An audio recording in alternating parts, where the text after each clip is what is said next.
Magallanes under the snow. Crazy weather. A violent blizzard hits Chile. Magallanes under the snow.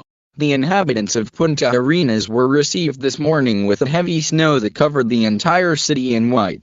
With a maximum of 4 degrees and strong winds, the people of Puntarenas enjoyed the phenomenon, which could extend until next Sunday, August 8th, noting that the snow fell within days of the highest August temperature.